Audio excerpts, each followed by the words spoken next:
Internet সহজলভ্য হওয়ার জন্য একটা ম্যাসিভ চেঞ্জ যেটা হয়েছে যে ইনফরমেশন কিন্তু আজকালকার দিনে ভীষণ সহজলভ্য হয়ে গেছে। যে কোনো ইনফরমেশন আপনি চাইলে পরে আপনার হাতের মুঠোয় যে মুঠো ফোন রয়েছে তাতে একটু সার্চ করলেই চলে আসছে।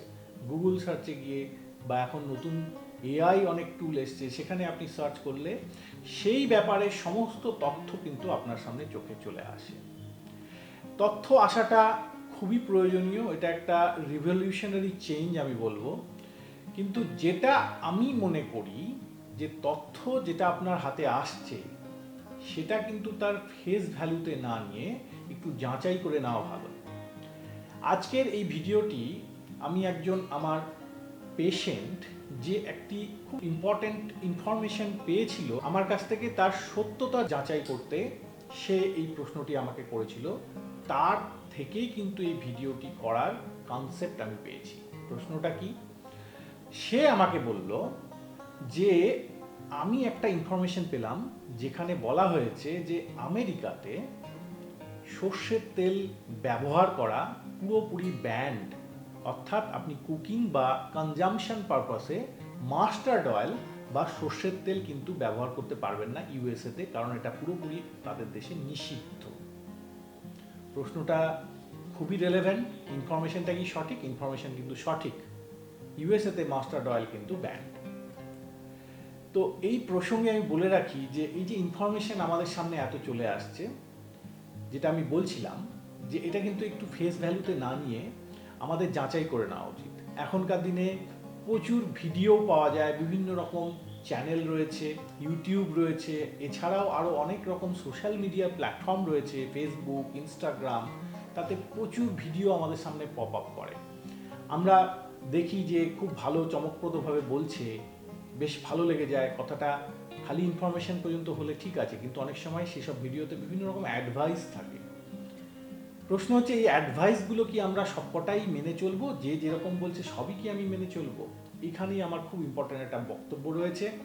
আপনাকে অ্যাডভাইসটা কে দিচ্ছে, তার কোয়ালিফিকেশন কি, তার এই অ্যাডভাইস দেওয়ার ক্যাপাসিটি রয়েছে কিনা, সেটা যাচাই করেই কিন্তু আপনি অ্যাডভাইস ফলো করবেন।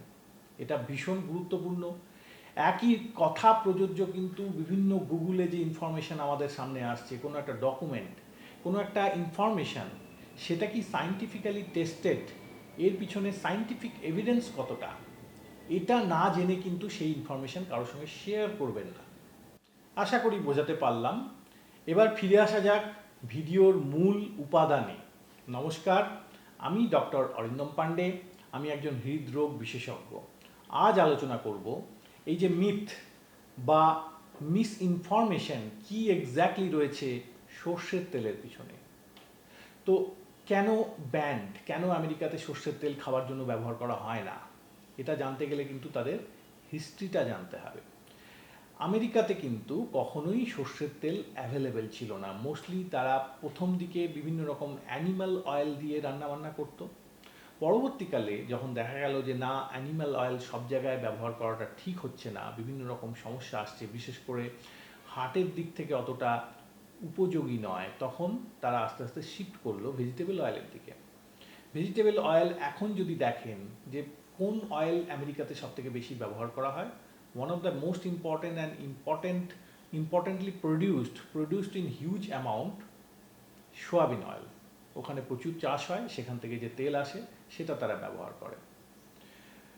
তো সর্ষের তেলের সমস্যাটা কোথায়, কি প্রবলেম?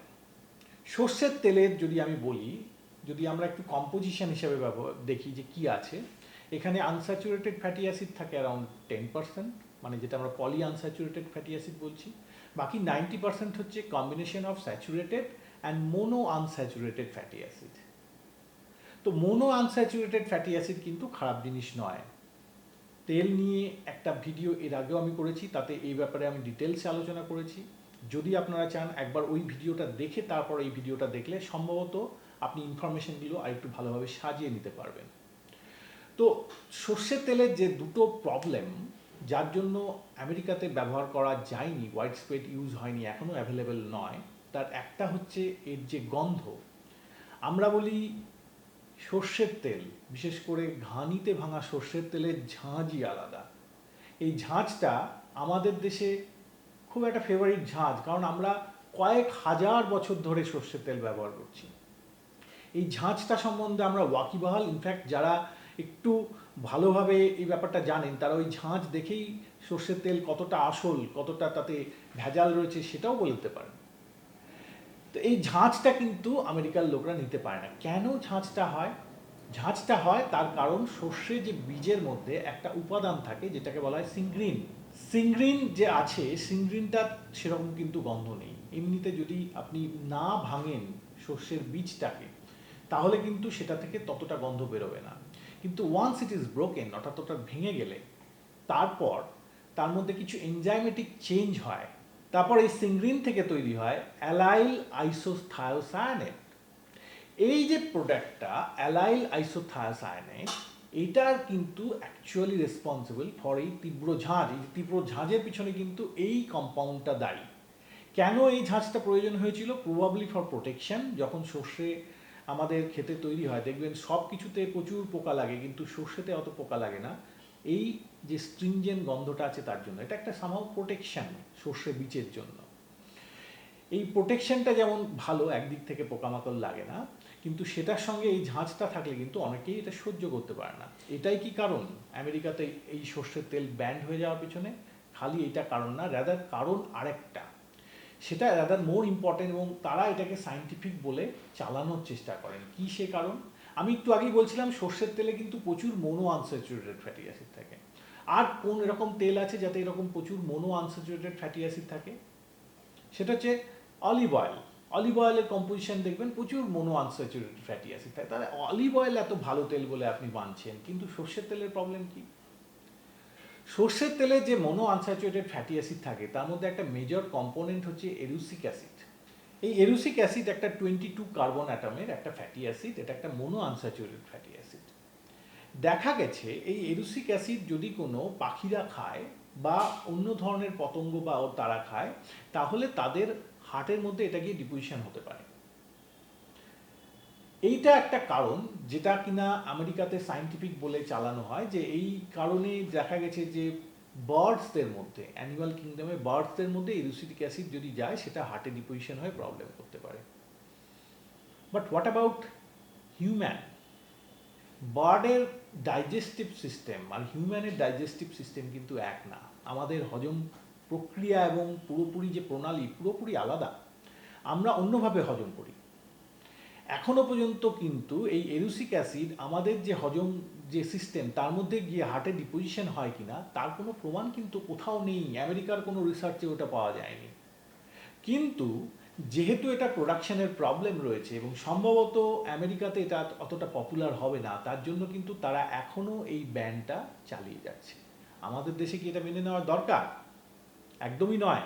কারণ এখনো পর্যন্ত আমি পুরো দায়িত্ব নিয়ে বলছি, এই এরুসিক অ্যাসিডের যে সাইড এফেক্ট বা কোনো রকম কার্ডিয়াক সাইড এফেক্ট তার কোনো সায়েন্টিফিক প্রমাণ আমাদের কাছে নেই। অথচ এত কম দামি একটা এত ভালো কম্পোজিশনের তেল কেন আমরা ব্যবহার করব না? আরেকটু যদি আমি বলি ডিটেলসে, এটা খুব ইন্টারেস্টিং। এই যে অয়েল ইকোনমিক্স, অয়েল মানে আমি খনিজ তেলের কথা বলছি না, সেটা তো আরও বড় ইকোনমিক্স, কিন্তু এই যে কনজামশনের অয়েলের ইকোনমিক্স, এটা জানতে কিন্তু আমাদের একটু বুঝবার চেষ্টা করতে হবে, কারণ এটা ভীষণ ইন্টারেস্টিং। ভারতবর্ষে কোন তেল কোনগুলো সব থেকে কমনলি ইউজ হয়? 1 নম্বর হচ্ছে পাম অয়েল, 2 নম্বর সোয়াবিন অয়েল, 3 নম্বর মাস্টার্ড অয়েল বা সর্ষের তেল, 4 নম্বর সানফ্লাওয়ার অয়েল, 5 নম্বর হচ্ছে বাদাম তেল বা গ্রাউন্ডনাট অয়েল। গোটা পৃথিবীর ডেটা যদি আমি দেখি তাহলে কি দাঁড়ায়? পৃথিবী জুড়েও কিন্তু সবথেকে বেশি ইউজ হয় palm oil. Second common use হচ্ছে এগেইন সোয়াবিন অয়েল। 3 নম্বরে চলে আসে কিন্তু সানফ্লাওয়ার অয়েল, মাস্টার্ড অয়েল নয়। মাস্টার্ড অয়েলের ইনফ্যাক্ট খুব একটা জায়গায় নেই বিশ্বজুড়ে। 4 নম্বরে আসে ক্যানোলা অয়েল। 5 নম্বরে এগেইন বাদাম তেল বা গ্রাউন্ডনাট অয়েল। কোন দেশে কোন তেল তৈরি হচ্ছে সেটা এই মেজর যে অয়েল ইকোনমিক্সের পেছনে কিন্তু খুব ইম্পর্ট্যান্ট একটা রোল প্লে করে, কারণ সেভাবেই অয়েলগুলো প্রমোশন হয়। আমি যে বললাম সর্ষের তেলটা যে ওয়েস্টার্ন পপুলেশন তারা নিতে পারে না তার ঝাঁঝের জন্য, আর এই মিথ তৈরি করা হয়েছে এরুসিক অ্যাসিডের জন্য। এটা দেখে ঠিক ইউএসের ওপরেই একটা বিশাল বড় দেশ আছে কানাডা। কানাডাতে কি করা হয়, এই শস্যের মধ্যে এমন কিছু চেঞ্জ করা হয় যাতে তার এই স্ট্রিনজেন্ট প্রপার্টি অর্থাৎ সিংগ্রিনটা থাকে না। 2 নম্বর, এরুসিক অ্যাসিডের বদলে এরুসিক অ্যাসিড থাকে প্রায় খুব কমে গিয়ে 2%-এ থাকে, বাকি অন্যান্য মোনো অ্যাসিড বা আনস্যাচুরেটেড ফ্যাটি অ্যাসিড চলে আসে। এই যে চেঞ্জটা করা হয়, চেঞ্জটা করে যে নতুন তেলটা ওরা তৈরি করে সেটা হচ্ছে ক্যানোলা। ক্যানোলার কথা আমরা অনেক শুনেছি, আমাদের দেশে খুব বেশি ব্যবহার হয় না, কিন্তু পৃথিবী জুড়ে কানাডা কিন্তু ক্যানোলা অয়েলের একটা one of the most important exporter. বিভিন্ন দেশে ক্যানোলা অয়েল ব্যবহার করা হয়, অথচ ক্যানোলা অয়েল বেসিক্যালি সর্ষের তেলেরই ভাই আমরা বলতে পারি, এই দুটো ইম্পর্টেন্ট ডিফারেন্স ছাড়া। তো ক্যানোলা অয়েলের ওপর কিন্তু কোনো ব্যান নেই। তাহলে এখানে দেখা যাচ্ছে যে দেশের একটা ইকোনমিক্স দাঁড়িয়ে আছে ক্যানোলা অয়েলের উপর। ক্যানোলার নামটাও ইনফ্যাক্ট এসেছে কানাডা থেকে। ক্যানোলা যদি ফুল আপনি দেখেন, ক্যান মানে কানাডা, তারপর ও হচ্ছে অয়েল, এল ফর লো, এ হচ্ছে অ্যাসিড। এই এরুসিক অ্যাসিড কম থাকে, আদারওয়াইজ পুরোপুরি কিন্তু সর্ষের তেলের যে স্ট্রাকচার সেরকমই অয়েল। অথচ বিশ্বজুড়ে প্রচুর ব্যবহার হয় এবং কানাডার ইকোনমিক্সে যে মেন একটা কন্ট্রিবিউশন কিন্তু ক্যানোলা অয়েল থেকে আসে। ইউএসএতে আমি বললাম সয়াবিন অয়েল তৈরি করে ওরা।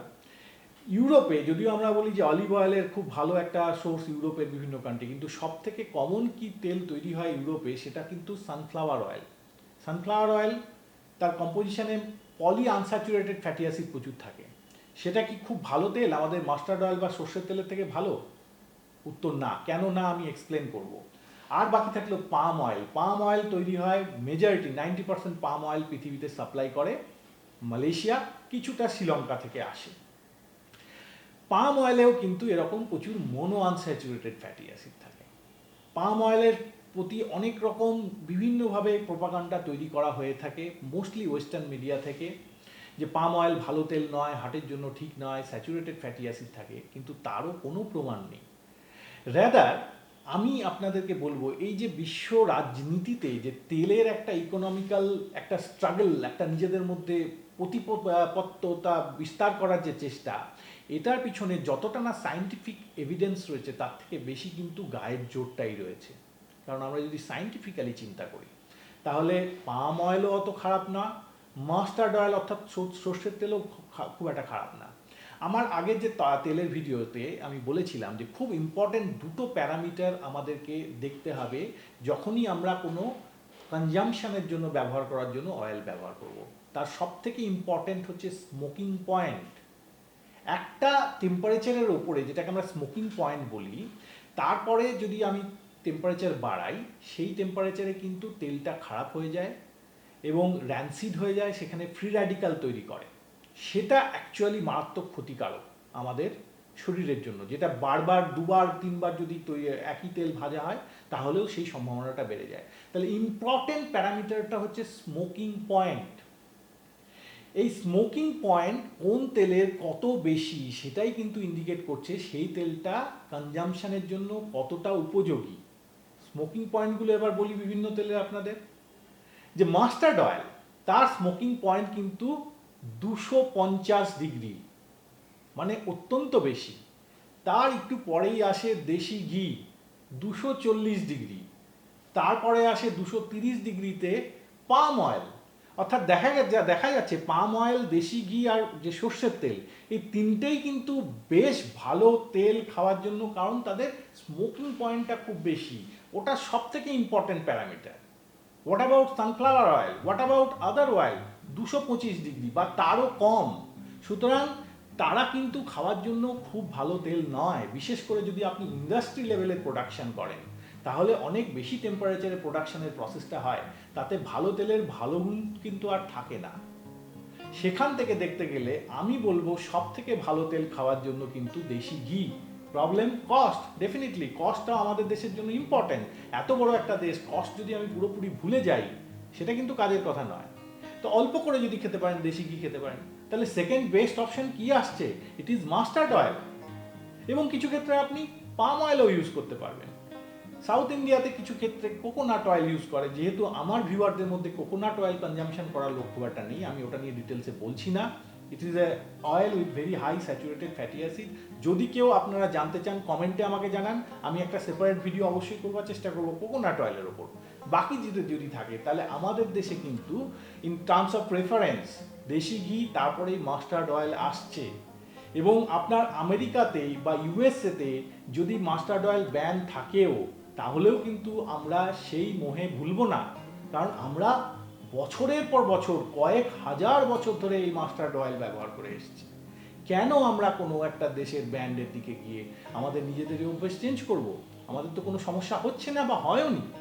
সুতরাং ইনফরমেশন তো খুব গুরুত্বপূর্ণ, অবশ্যই ইনফরমেশন নেওয়া উচিত, কিন্তু তার ফেস ভ্যালুতে নয়, তার গভীরে ঢুকতে হবে, আমাদের দেখতে হবে সত্যতা কতটা, ইনফরমেশনের সোর্সটা কি। একই কথা প্রযোজ্য আবার বলছি বিভিন্ন রকম চটজলদি ভিডিওর ক্ষেত্রে। প্লিজ যাচাই করে নিন কে বলছে, কেন বলছে, তার উদ্দেশ্যটা কি। তো আশা করি আজকের এই ভিডিওতে ভীষণ ভীষণ ইম্পর্ট্যান্ট একটা কনসেপ্ট নিয়ে আমি আপনাদের সঙ্গে আলোচনা করলাম।